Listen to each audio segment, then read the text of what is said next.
It's that time again for the assault on your ears we call Lower Dorks, a Star Trek Lower Decks podcast. I am Aaron, and with me as always is Stavros. Tonight on our screens is episode 3 of season 3, Mining the Mines, mining the, no, it's the, I knew this would be a tough mining one to of get through. the Mines Mine. Got it. Nailed it, You one got take. there. And in our cups is the nectar of our fantasies. On the rocks, of course. Why don't you tell us about it, Stavros? Yes, it is on the rocks. I am drinking another Old Smoky whiskey brand. This time salted caramel flavor, and on the rocks, lots of ice in here. I've got to say, ever since you turned me on to the Old Smoky brand of flavored whiskeys, I can't get enough. This flavor's great too. I have no regrets. I'm glad you turned me on to this stuff. Indeed, Old Smoky, a fantastic elixir. Wide variety of flavors. Even their base is pretty darn good. Of course, we have yet to find the fabled root beer flavor, but someday in the distant future, we may wet our whistles with I'm excited. Such an elusive taste. Before we get into the episode, though, there are some things going on. I posted a picture on our Twitter, at Lower Dorks, of the legless baby that we discussed from last episode. Yeah. And it started kind of a firestorm. People are thinking that the baby was simply swaddled on the lower half. Even Mike McMahon tweeted and said it's a double swaddle. I feel sorry for those babies' kids. If they are swaddling their babies that tightly, Just the lower half, that you can't tell the baby's got legs, that cannot be comfortable. Like, I feel like their babies are going to have, like, degenerative leg disorders. They are never going to play basketball. I'm just saying. Well, you know, I've swaddled a baby. I have a 2-year-old, and I swaddled him when he was a kid. Swaddle. There's swaddled, a D in there, not swallow. Swaddled. Swaddle. Had too much of the Old Smoky already. But anyway, I mean, why would you? So if it is a swaddle, I'll tell you what. I'm gonna die on this hill. If you are swaddling just the legs, is that really a swaddle? I mean, it just doesn't make any sense. I'm going with the legless baby. I'm going with our original call here that it's a legless baby. Yeah, so legless baby. If you have a problem with us, just give me a tweet and I will be sure to argue with you about it. Yeah, I know. It's definitely legless. There's no explanation. That is not a swaddle. Why is it just the lower half? It's like a bandage. Yeah, it looks like a bandage. It does. It's like bandaging the lower. Yeah. Sorry, McMahon. I call bullshit. You need to get tighter reins on your art department so they stop putting legless babies in your show. Yeah, if it's a blanket and you need to swaddle the baby, just tell them it's a blanket. You know, it's not a bandage. Anyway, like I said, I will die on this hill. But anyway, something else for us to talk about. So today was Star Trek Day, that marketing day where you get to release all kinds of things about Star Trek. I love that this is like such an American thing to do. We have turned marketing events into holidays. It used to be you took holidays and you made them marketing events. But now we flipped the script. I can't wait until I can go to the store and in the Hallmark section and I can buy a card for Star Trek Day. Make that happen. Star Trek Day. Anyway, there was a clip for an upcoming Lower Decks episode this season. It's the USS Wayfarer teaser. And, you know, we watched this just a short time ago with the Cerritos getting attacked by Romulans. I'm going to put the link to the clip in the episode description, so be sure to check that out. But how about that Bucephalus dagger to the rescue, captaining his own sovereign number class? one captain. You know, when I first started watching this, I'm all like, are we going to see the return of Dupla Boimler? Does he have his own ship? Did he pull, what was that guy's name? Vendemar? Vendome, yes. So, yeah. But no, alas, this appears to be a follow-up to Crisis Point. So, yes. Gonna be some more holodeck shenanigans, apparently. I guess every time they do one of these episodes, the Cerritos has to get heavily damaged or destroyed. That's just how it works. Could be. Just like a rule. Ooh, you know what? Maybe this one is going to flip the script, and this is going to be one of Mariner's holodeck scenarios, and Boimler that Boimler's taking over. Hijack Yes. it. I was thinking the same thing. Okay, so you're telling me it's wrong, is what you're saying. Oh, it could very well be.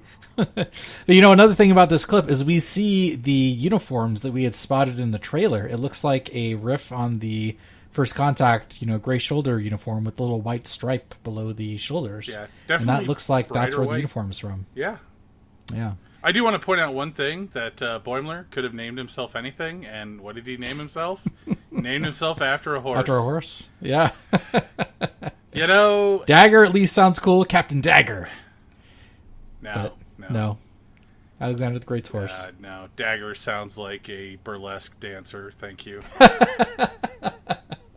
You know what? I'd watch that episode. Boimler is a burlesque dancer. Make it happen. I feel like it's only a matter of time until that happens.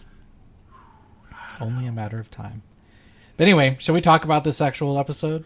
I don't know. I feel like the mining we've of the covered mind's enough, mind. and maybe that's good Just for end the this show episode. Here. Yeah, makes sense. Wait, I think we already did this bit. We got to be a little more careful here. Oh yeah. Gonna get a little stale. This show stale. Come on. Anyway, let's talk about this episode. Mining the mind's minds. When Tendi gets terrible advice from the ship's counselor on how to be a senior science officer, Mariner, Rutherford, and Boimler clean up psychic minds because they are 100% professionally prepared to do that. Well, I mean, they've got the right equipment, it seems, Gloves? Here's the best part, though. Like, they have gloves. They've got the little, grabber things. They've got a container for them. Uh-huh. Is there protocol for psychic minds? Like, has this come up before? I don't know.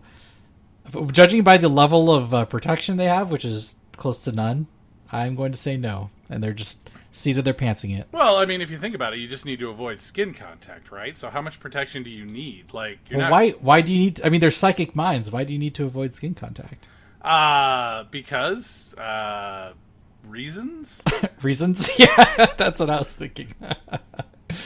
Wait, do the minds themselves turn people to stone if you touch them? Because we didn't see anybody touch them in the episode. Oh, they only turn to stone when they touch the actual illusion. They touch the apparitions. Which is like, right. Why do the apparitions need you to touch them? Couldn't the apparitions just touch people? Like, I'm really in the weeds on these psychic minds, man. Like, I got so many questions. I have a whole clump of things to talk about when we get to the actual rocks. Hopefully when they release the Lower Decks series companion, there's some sort of explanation of the psychic minds. Because I got so many questions. None of it makes any sense. Yeah. I can't wait. Did you ever have those books when you were growing up in like the late 90s? About the psychic minds? No. Never had just any the books nitpicking about the... No, definitely not psychic minds.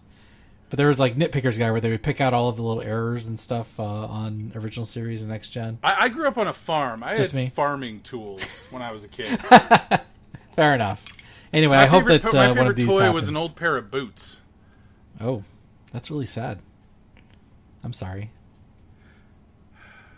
Are you gonna be upset? Should we just back to the episode? Let's talk about the rock people. I love that they're called the Scrubble. I feel like someone in a writer's room was like, okay, they're rock people, boulders, rubble.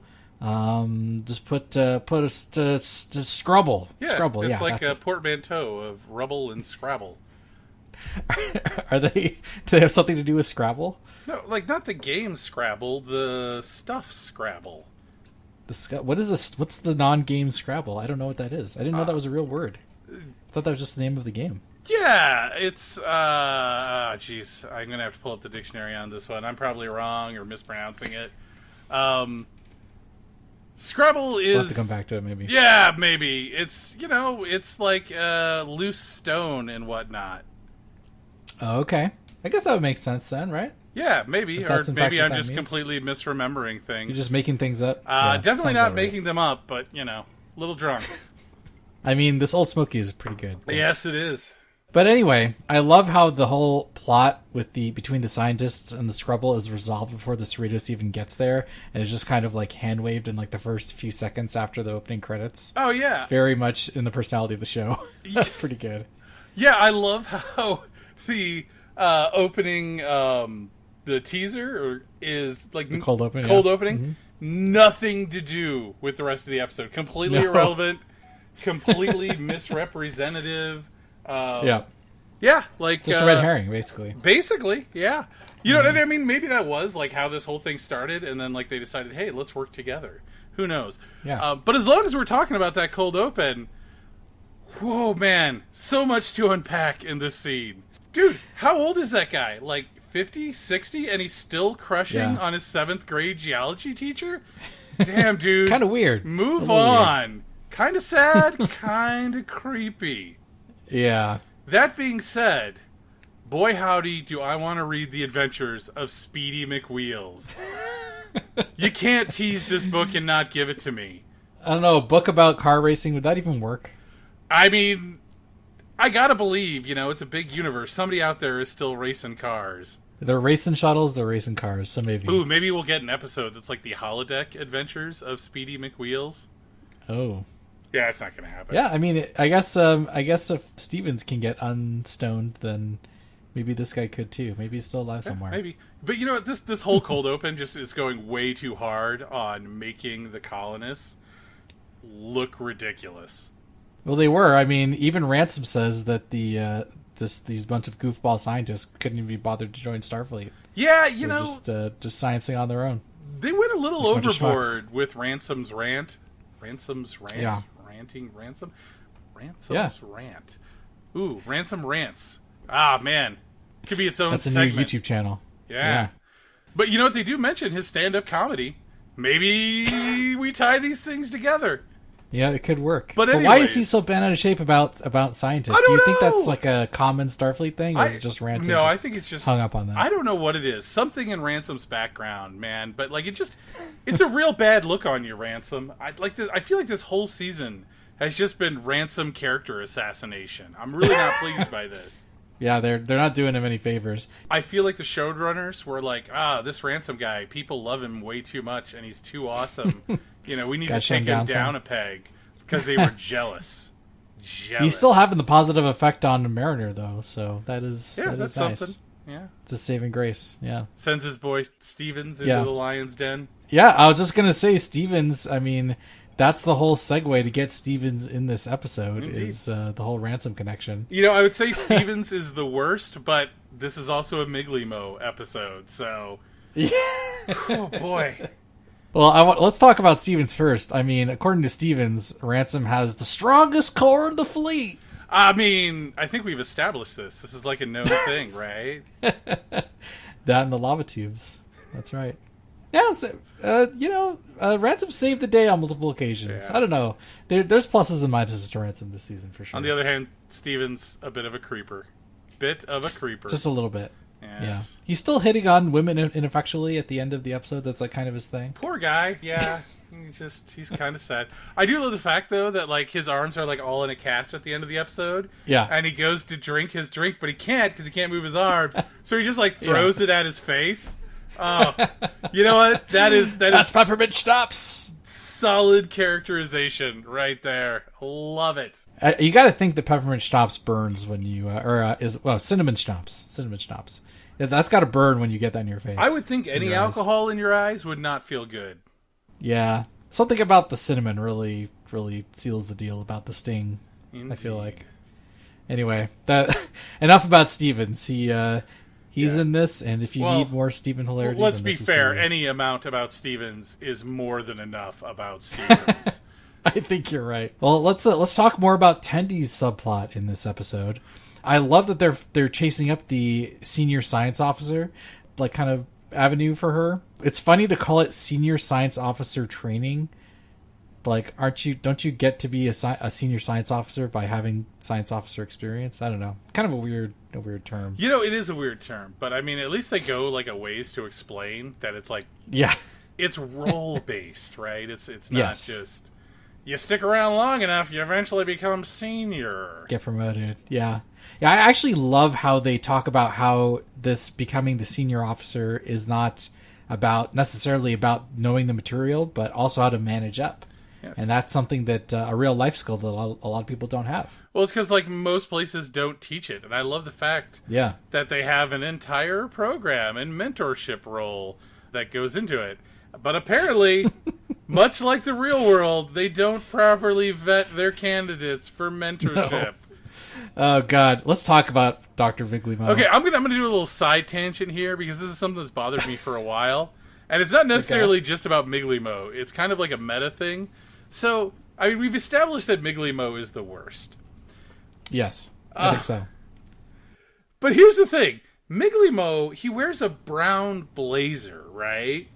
Right. Which is like typical old school psychologist affair. You know, you look back in like, Sure. you know, a 60s or 70s show and you see the psychologist, that's what he's wearing. He's the intellectual, you know, I mean, the only thing he's missing is the patch on the elbows.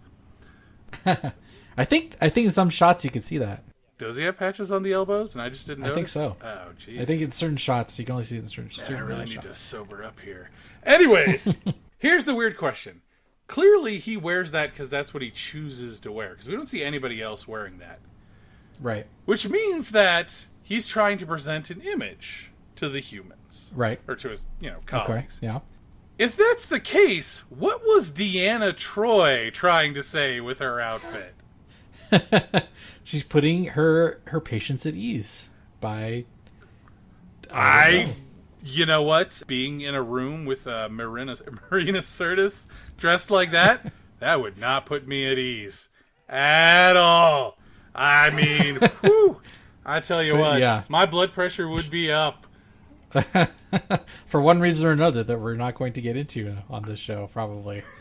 But no, you're right. He's definitely trying to project a certain kind of appearance. And if that means 1970s psychologist, then apparently that's what he wants. Indeed. I love that he calls the bartenders by various strange names. He says garçon in the first scene with Tendi, and then innkeeper at the end, which makes absolutely zero sense. Oh, yeah. Like, other than to portray that he is, once again, the worst. Just like, goofy. I can Yeah. handle garçon, although I don't recall, like, who was the bartender in that scene. If it was a boy, I think that's fine. But, Yeah. like, innkeeper? It's not even an inn! Like, why? Why, Migleemo? I don't know. But here's the weird thing. What was he saying in his native language that the universal translator translated it to innkeeper? I don't know. So many questions. I don't know. I think he's just he's like one of those guys that likes to say sophisticated things without like thinking about what they mean first, you know, just so you sound fancy. Yes. I have a vocabulary. Okay. I don't know what any of it means, but it's a vocabulary. I was thinking like a corporate type that says, you know, synergy and, you know, fancy terms where they don't really know what it means. Everyone knows what synergy means. Everyone. Literally everyone. But anyway, the one nice thing about Migleemo is that he actually... So here's the thing. He obviously is unprepared. He barely knows what he's doing. He like skims through this manual about what to do and barely picks up anything. But he does give Tendi legit advice, which is, you know, how to manage up and stand up to the captain. Unqualified, unprepared, yet still gives good advice.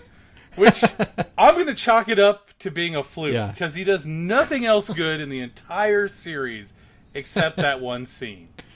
He must be one of those guys where, like, you know, in school where they just never prepared or did homework, but they did okay on the test because they just have, like, intuition, you know? No, one of those no, not even intuition. Like, he gets everything wrong that we've seen so far. I am betting it's more of, he's the guy who is unprepared, unskilled, completely dumb, and yet every once in a while remembers something he saw written on the side of a bus. And everybody somehow thinks that he is deep, despite the fact that he said 60 dumb things and one meaningful thing. And nobody asks where he got it, because it don't fit in with anything else he said. Amazing. I think you're right. But, you know, Tendi, to her credit, well, I guess to her credit, completely disregards the advice from Migleemo, but then gets pretty much the exact same advice from Dr. Ta'ana. Well, Dr. Ta'ana says don't be afraid to mess up, which I guess is different advice. I think Ta'ana's advice is much more nuanced. And it's not like just well, this is what you're supposed to do. It's more of you gotta try stuff. Good luck. Yeah, take risks, right? I do like the fact, though, that at the end, Tendi's all like, I have a pretty good mentor, as she's looking at Ta'ana. And then Migleemo inserts into the scene is like, yes, I am! Yeah. This is so Migleemo. I mean, yeah. That's, he's just the worst. But okay because he saw something on the side of a box, as you said. One time.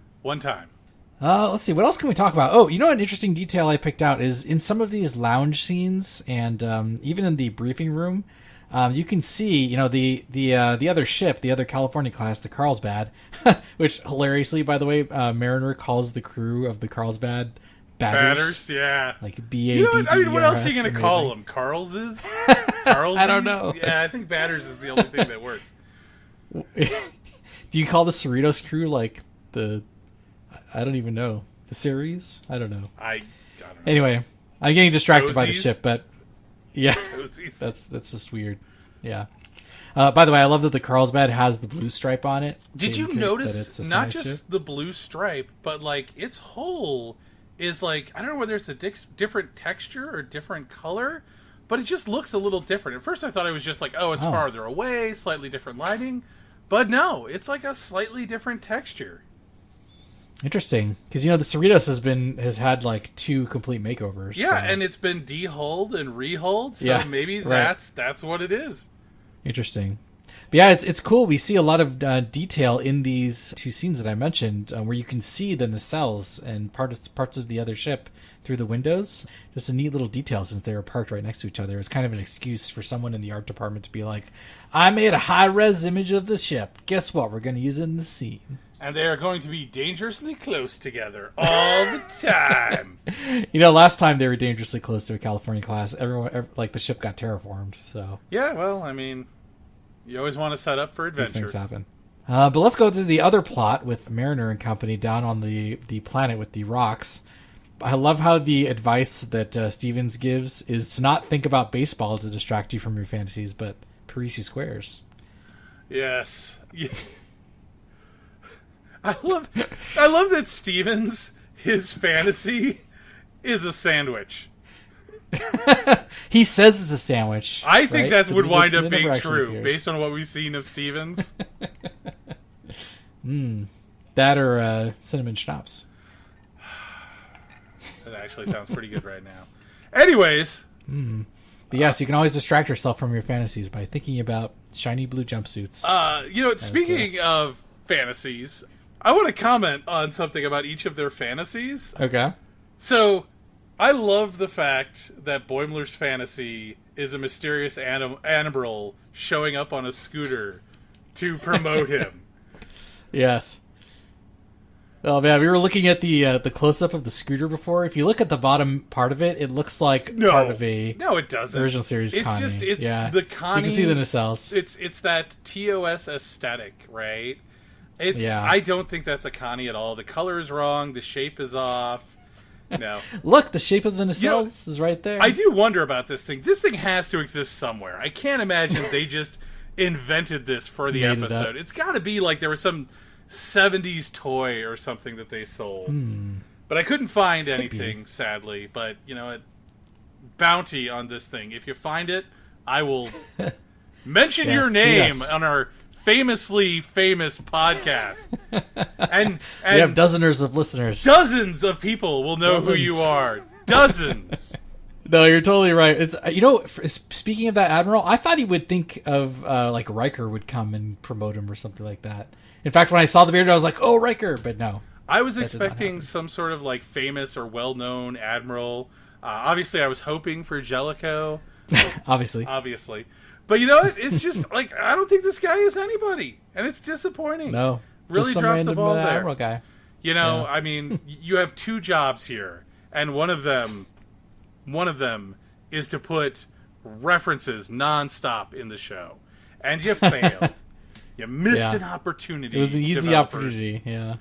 Speaking of other people's fantasies, how about the Leah Brahms fantasy for Rutherford?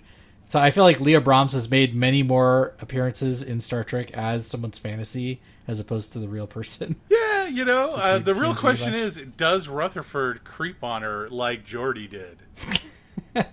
Rutherford thinks of Parisi squares and she goes away, so there's that. I don't think that means anything. I do love the fact, though, that she later teams up with Mariner's fantasy to try and entice Mariner into a 3-way. How does these rocks I don't know, so many questions about these stupid rocks. Like, they take the fantasies from two different people, and then they can interact with each other too. Like, how does that work? I don't find that as unreasonable. I mean, they can see each other's fantasies, and you can have multiple fantasies. I guess. So why the heck it's just not? reacting in live, like live reaction. Maybe to they're like mariners, networked together. You don't know. Fair enough. Oh wait, they are networked together. Rocks. Yeah, we see it later. They're uploading their data. You know what? I feel like we need to talk about the rocks and the rock plot at this point. We've been dancing around it, but this is just silly. Okay, rock specifically, the whole rock mine reads your fantasies, but if you break the rock, then it reads your nightmares. And why that is unclear, but that's just how it works. Once you break them, it's nightmares. That's not what happened. That's not what happened. Yeah. Because later, when shit gets weird, they're like, it's not just reading our nightmares. It's not just nobody's right. nightmare it's is a werewolf wearing a hat. I'm sorry. Yeah, it mixes them all together. It gets them all jumbled together too. I do love the fact though that Mariner's like fantasy is a hot chick who is basically her cheerleader who will do whatever, right. And her nightmare is the same person only wanting a commitment. Yeah, we'll grow old and raise orchids. I love that. Like Mariner's imagination of what commitment is like is a werewolf. Like, I want to know the Mariner brain logic that has made that connection. At least it's consistent with her character, because we all know that she is afraid to make friends and all that. Yeah. And let people in. So. Oh, I'm not saying I'm not saying it's not within character and doesn't fit with what we've seen before. I'm just saying it's goofy. Definitely. But then there's the whole turning people to stone thing. It's like, how does that fit into like the plot? With the mines, and then also with the plot between the. It makes sense. Trying to steal information. It makes sense if you assume that the rock people and the colonists started as enemies. Okay. The colonists figured out what the rock people could do, and the rock people just didn't want to, have the colonists invading their space. So they're like, hey, we can use this technology and work together to make a bunch of money. And the rock people are like, oh yeah, and we can just leave each other alone outside of our money-making endeavors. So they decided to work together. So originally, it was supposed to turn people to stone. So they couldn't change it later without somebody getting suspicious. Okay, I guess that makes sense. I mean, I guess if you need, it's like a red herring. You're saying, of course it does. They still turn people My to stone. drunk logic is rock solid. Oh, I see what you did there with the rock. I didn't do anything. I don't know what you're talking about. But anyway, let's talk more about this plot. So they stream this data that they steal from people via the mine rocks that they're just cleaning up, and dump it into this facility inside a tunnel that's not guarded by anyone and unlocked. Well, I mean, they probably so they could didn't then sell expect things on the black market. Anybody to go looking for it. The cave, though, totally shades of Star Trek 25th Anniversary. Like, I felt I had seen this scene before, and I went looking for it, and it may not be intentional, but a cave full of spheres hidden behind a door. That was totally something from that game. Right. I don't remember much about the game, but I remember that scene. The rocks part. Yeah, I think you're right. Yeah, that game wasn't very good. It could be an unintentional reference or a loose reference, for sure. But then the most hilarious part, the Scrubbles are trying to get the captains to take the gift. The gift is not even one of the telepathic rocks. They went a different approach there and put a Federation tech listening device inside a rock, and then we're going to use that as a listening device. So they had like a two-pronged approach for how to steal information. Yeah, because that way if the captain's making a call to other people, you can hear what's on the other end. That makes sense. Totally. I don't think that makes sense. You know what? For my own sanity, I'm going to believe it makes sense. You got to make it make sense somehow. However your mind wants to piece it together, I guess. Yeah, I mean, I feel like the whole telepathic rocks, like they do different things. It's all confusing. I think they got a little jumbled in the plot there. Super confusing. If it wasn't like super important that it all makes sense, if this was like a TNG episode, I'd have a lot of questions. But I can let it slide because it's a comedy show. Yeah. That's true. Oh, I love we talked about it in our previous episode talking about the trailer, but Kukulkan's was Stevens' nightmare. Yeah, why is Stevens from the afraid of animated series. Kukulkan? Like, it's not explained at all. He just shows up. He doesn't strike me as a dude who is well informed on like the history of other Starfleet officers. Is like Kukulkan still out there terrorizing people? Like, I don't know. Is this like a risk of being in space? I don't know. If you see a Kukulkan, run away. Yeah. It's part of Starfleet training. That was pretty funny. Could be. Maybe you have to read about that mission in the Academy. And you know what? Contrary to our initial suppositions, all of the nightmares aren't necessarily nightmares of specific crew members, because there was 4 other people there. That's true. Though we do know Borg Snake is apparently Rutherford's fear. Did not see Did you that notice coming at all. When the Borg Snake appears, they inserted the little Borg transporter effect too. I actually didn't notice that. Yeah, a real neat little detail.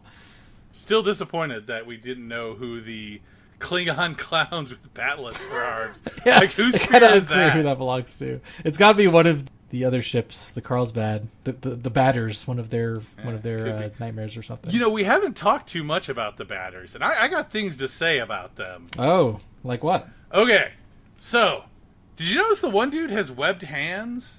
Yes. Like, what's up with that? Is he like that? Is he that race of those guys who are like that one dude who got into it with Wesley right? at Starfleet Command? What were they called? The they were Zaldans. like Zoe Zaldanas or something. They're Zaldans, but yes, close. Close. I mean, I kind of remembered.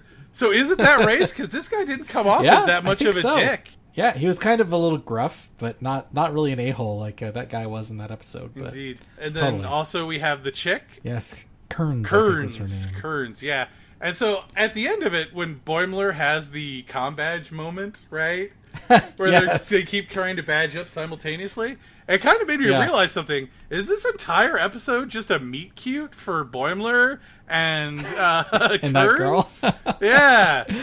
You know, at this rate, even if it is, we won't see Kearns again for like at least another full season. That's the rate at which content is revisited in this show. But it's possible. Who knows? I definitely don't. But then there was the other guy, the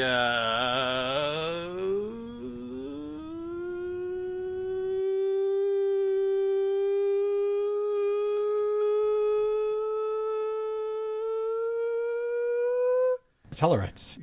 Yeah, the Tellarite. Like, he gets a few lines, but like he doesn't do much else. He's just kind of there. No, he's just there. I feel I don't know. Not much about him. Yeah. Maybe he was the clown Klingon guy. I don't know. Something like that. I think it's irrelevant. He was just there to be, you know, the Batter 3 to the Warp Core, in this case 3. The Warp Core 4? Yes. Yeah. Oh, yeah, Warp Core 3. Darn, it doesn't rhyme anymore. Yeah, I know. Didn't Ruins think the whole this one thing. through. A little gag that was pretty fun is when Stevens gets enlisted by Mariner to help things go faster.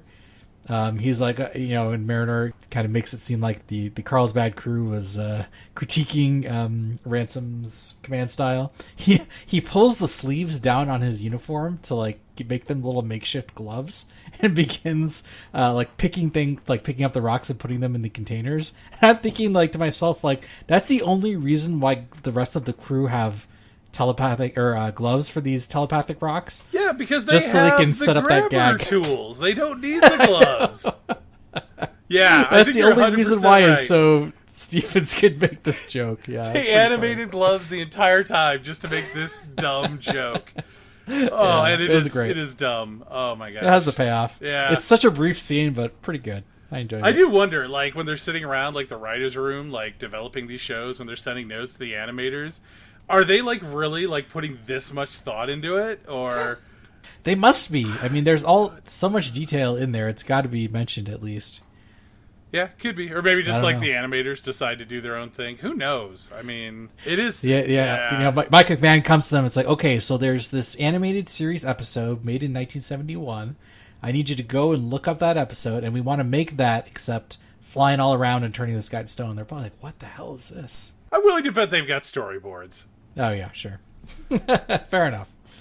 You know what was also hilarious is during that fight, when the fight breaks out at the end there, We were, I was hoping they would go back to the crystal planet, but no, it's just random crystals from that cave that has the computer in it that's collecting all the collated information. Wait, you thought they were going to go back to the crystal planet? I was kind of hoping they were, because in the trailer, weird. people run out of the cave with crystals. You're super weird.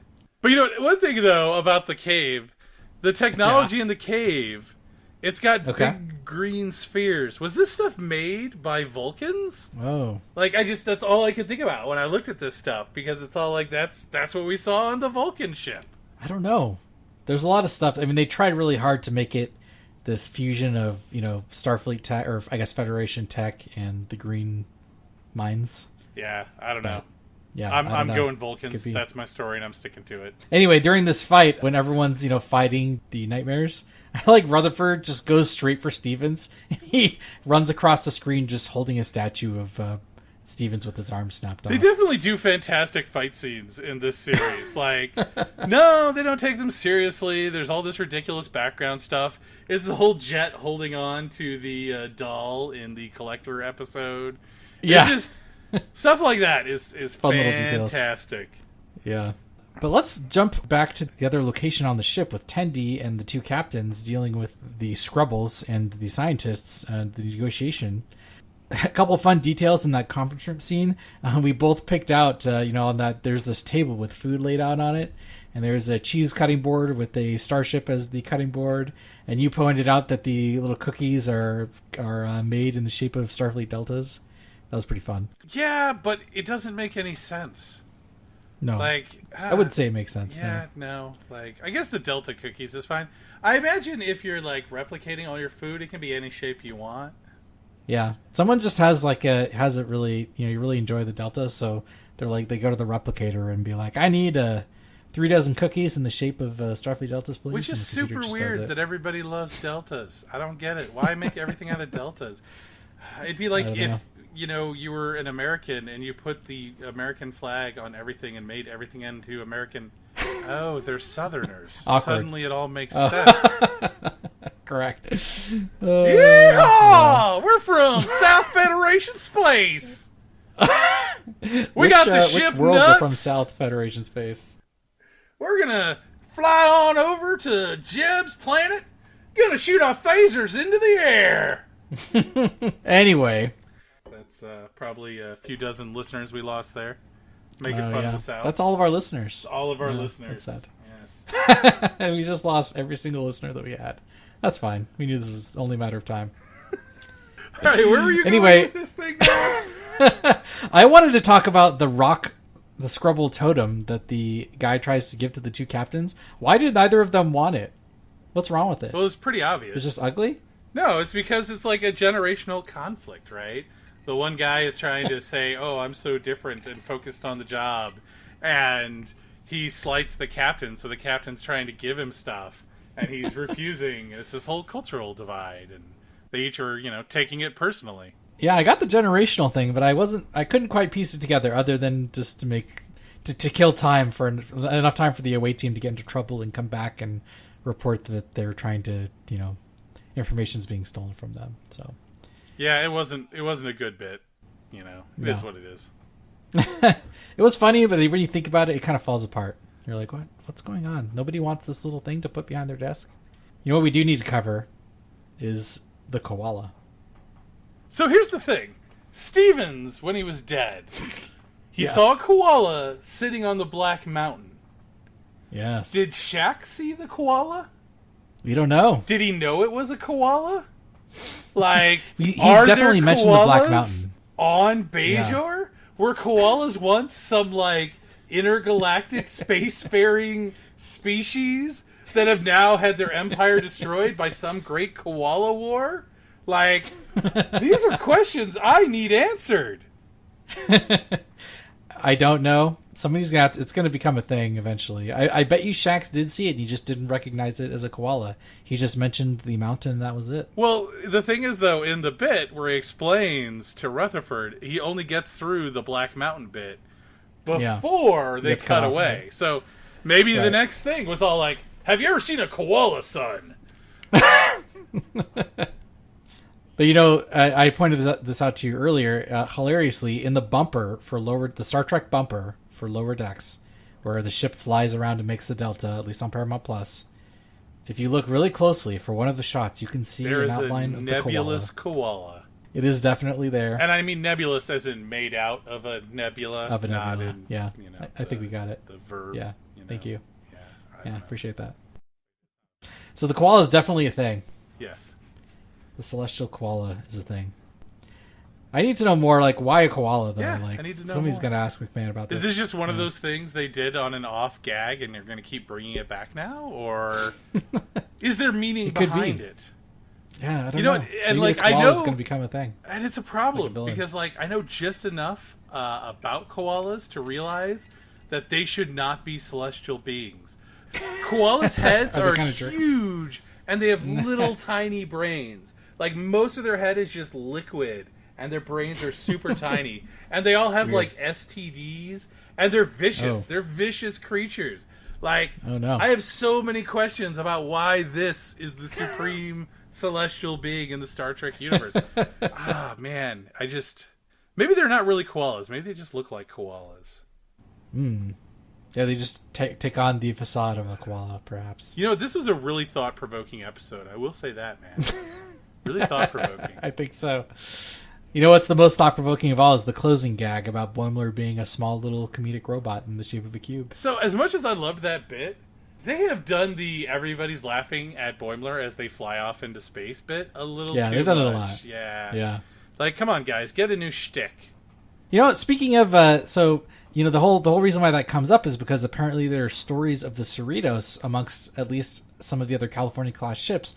So this begs the question. You know, the whole concept of this show was, you know, a ship doing, you know, regular Starfleet stuff, and they're not really the top of the line or in the front lines or anything. But now we hear that of the lower ships, like the California class ships, the Cerritos is famous.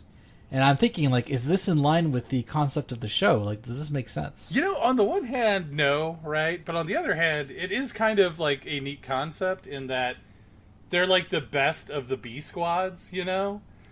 So everybody hears their stories, not because they're particularly amazing, you know? They're not the Enterprise out there defeating the Borg. They defeated Packlets. Twice. Yeah, they're like, oh, you got into 3 fights with Packlets? Yeah, and that's like the stories that like don't get told about the Enterprise, right? Right. It's the one that gets skipped over. But everybody's all like, it's like, yeah, we can do stuff. We're not just, you know, space janitors. We can have real adventures. That's so right. They're overhyping. They too could be captain of the Wayfarer coming soon. If you say so. Well, I think that might be about it. We've covered all the little details. No, there's more to talk about. The bit on the planet where they get called out by the batters for their shenanigans. Right. I love the fact that Mariner, often the source of shenanigans, doesn't seem to recall any of the shenanigans. And then Rutherford and Boimler go into this big, long, over-talking each other spiel about shenanigans. All the things, yeah. But Boimler can't seem to be certain on whether they've done time travel shenanigans. Have they in this show? No. But I'm hoping in the future they do an episode where they do have time travel shenanigans, and they wake up Boimler, and then, like, his groggy state, he interacts with the future selves. So he can never be certain whether it's a time travel episode or whether he was just dreaming. That is what I want to see. And hence that'll explain his uncertainty in this scene. That would be amazing. Yes. I hope that they can go back to it. It is the kind of thing that they would come back to be fair. So I think it's very possible. One can only hope. What else do you have? That's all I had. Sorry. If anything. I know I made a lot out of it. It's not much. Yeah. Ooh, actually, I do have one more thing. I lied. Oh, yeah? Carlsbad chick. What's her name? Kern. Karn? Kearns. Wait, Kern? Kearns. Wasn't that Worf's brother, Kern? Kern. What the hell? I think it's Kern. I watched it with subtitles on, and it's Kern. I watched it with subtitles on, too, but I'm not literate, so, you know. Oh. It's all just, you know, arcane calligraphy to me. Yeah. What is going on with her eyebrows in this episode, animators? what the fuck? It's like they're on springs or something.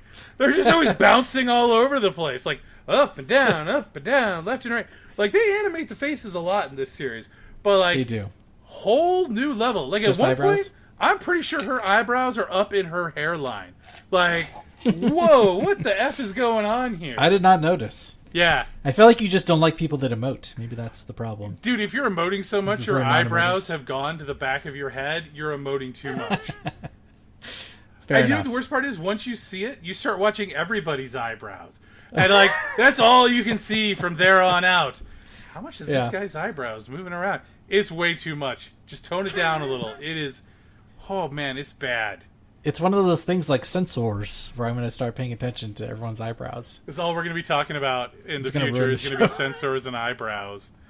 Yeah, possibly. That's a great episode title. Sensors and eyebrows. Sensors. Sensors. Yeah. Well, do you have more? No, that is all I've got. Actually, that's not all I got, because, you know, all I got left is rocks. Oh, yeah, me too. Rocks in my glass. I'm out. But you know what? I'll be back next week. I mean, so will Stavros, but mostly me. Yeah. Mostly me. Okay. For more nonsense next week. This time, we'll be talking about episode 4 of season 3. But until then, check us out on Twitter at Lower Dorks for more swaddle talk. Or you can embrace your fantasies, and a small Grecian man will appear before you. That's me, right? Well, you are small and you are Grecian, but, you know... That's true. Grecian? Grecian? Grecian. Greco?